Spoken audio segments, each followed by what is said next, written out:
Okay, so this is next lecture. Here again we'll see the basic terms. Okay, now we have seen what the states are, what is the final. Again we'll see it. See, any state with this arrow is basically a initial state. It means it's a starting point of that state. Okay, from there your machine will start working. Then we have the normal state. If nothing is there, then that will be normal, and the state with double circle is called as the final state. Okay, now see here P is the initial state, and let's say this is R, so R is the final state. Okay, this is simple. There is nothing to worry about. How to draw it we'll see later on. This is only an example. Okay, then next thing we have the transitions.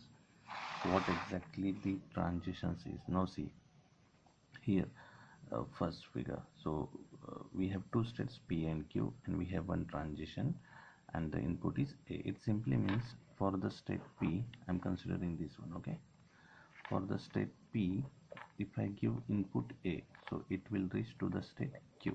Okay, so means for any state, if I give any input, it will reach some state. Okay, so this is basically a transition for it is only for moving from one state to another. Okay, and this arrow shows the direction where to move.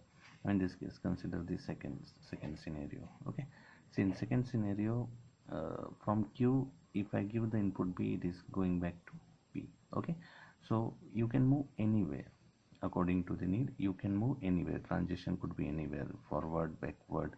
This is the third scenario. Now this is the self transition.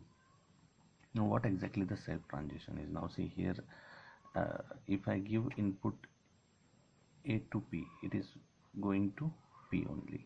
Okay, now see, self transition, we have one more thing. You can consider any number of A's here. Okay, I can consider single A, I can consider double A, I can consider triple A, and so on. So here you can count any number of A's. How? Suppose I took triple P.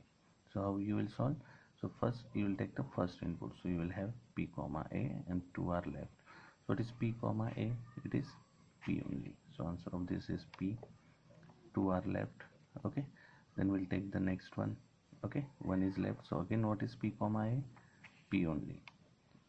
Now 1 is left. Again, what is P comma A? P only. Okay, so you can take any number of A's here in self loop. That depends on the example, how many A's you are going to consider. But self loop is basically, it will take any number of A's. Now see here, this is one more thing. See, from P, if I give input A, it is reaching to the state Q. Okay, if I give input B, it is directly going to the state R. Okay, now for B, here we have the self loop. For R, for A and B, we have the self loop. Okay, so this is how basically the transitions will be. Okay, this lecture is only for what is the state and what is the transitions. Okay, how to construct the automata and all that we'll see in the next lecture. Thank you.